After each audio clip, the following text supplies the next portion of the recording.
চকের খুনি ভিডিওর অপসারণ চাই, মানিক চকের খুনি ভিডিওর অপসারণ চাই। পরে বাড়ি যাবে, না হলে তোমাদের চাকরি খেয়ে নিব, বেতন বন্ধ করে দেব এবং আরও অন্যান্য অকথ্য ভাষায় গালিগালাজ করেছেন।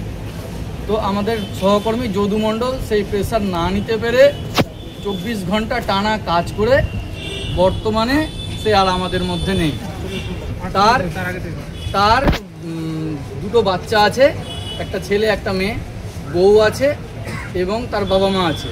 আমরা ঊর্ধ্বতন আধিকারিকের কাছে আবেদন রেখেছি যাতে তার স্ত্রীর একটা কাজের ব্যবস্থা এবং তার বাচ্চাগুলোর সরকারি সাহায্যে পড়াশোনার ব্যবস্থা এবং তার পরিবারকে এককালীন যে অর্থ পাওয়া উচিত, এবং যেহেতু ইলেকশনের কাজ করতে গিয়ে মারা গেছে, সেই ছেলেটা ইলেকশনের যে ন্যায্য পাওনা আছে অ্যাক্সিডেন্টাল বেনিফিট, সেটা যাতে পায় এবং আমাদের এনআরজিএস থেকে যে 2 লক্ষ টাকা পাওয়ার প্রভিশন আছে সেটাও যাতে পায় এবং যা যা আরও সরকারি সুযোগ সুবিধা আছে যাতে তার পরিবারকে প্রদান করে পরিবারটা সচ্ছলভাবে চলতে পারে তার ব্যবস্থা করতে।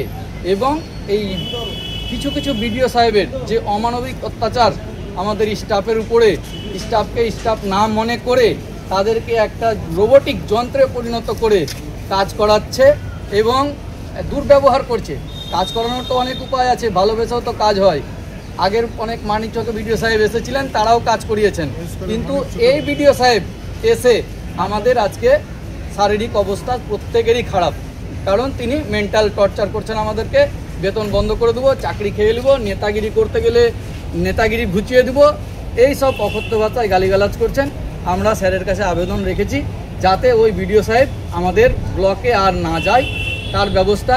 এটা অ্যাকচুয়ালি একটা মার্ডারের মতন, কারণ একটা স্টাফকে অমানসিক কাজ করিয়ে, মেন্টাল হ্যারাসমেন্ট করিয়ে, তাকে মৃত্যুর কোলে ঢলে পড়িয়ে মরে গেল। তিনি তার বাবা অসুস্থ, বউ অসুস্থ বলে আজকে বাড়ি চলে গেছেন, কিন্তু এই কিছুদিন আগেই, 2-3 দিন আগেই তিনি বললেন যে বউ বাচ্চা কারো কথা আমি শুনবো না, কে অসুস্থ, কার পরিবারে অ্যাক্সিডেন্ট হয়েছে। অথচ তেনার বউটা বউ হলেন, আর আমরা যেহেতু ছোট মাপের একটা কর্মচারী, আমাদের বউটা ফেলনা। আমার বউ অসুস্থ হলে, মরে গেলে 2 দিন পরে গিয়ে নাকি ঘাটের কাজ করতে হবে। আর বিডিও সাহেবের বউ একটু অসুস্থ, কি হয়েছেন না হয়েছেন আমরা কিছুই জানি না, তিনি হাওয়া হয়ে গেলেন। ভিডিওর উপর কি আপনারা কোনো নেবেন, পদক্ষেপ নেবেন? বিডিও সাহেব তো আমাদেরকে এত হ্যারাসমেন্ট করেছে, হ্যাকেল করেছে, আমরা চাইছি বিডিও সাহেবের একটা উপযুক্ত ব্যবস্থা হোক।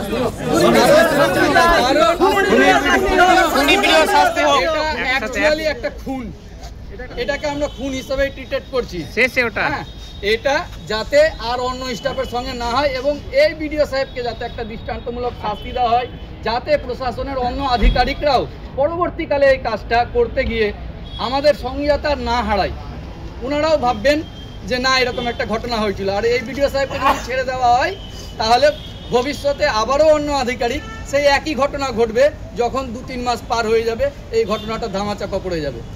তো আমরা চাইছি বিডিও সাহেবকে একটা উপযুক্ত শাস্তি দেওয়ার ব্যবস্থা যাতে জেলা আধিকারিক করেন এবং তার পরিবারের যাতে পাশে সর্বতভাবে জেলা আধিকারিক দাঁড়ান। আমরাও সন্তুষ্ট হতে পারবো যে আমাদের সহকর্মীর পাশে জেলা প্রশাসন দাঁড়িয়েছে। আমরা মানসিকভাবে নিজেকে প্রস্তুত করতে পারবো যে আমাদেরও কিছু হলে আমাদের জেলা প্রশাসন পাশে আছে। আমার নাম চিন্ময় ঝা, হিয়েলি, ধরমপুর গ্রাম পঞ্চায়েত, মানিকচক ব্লক।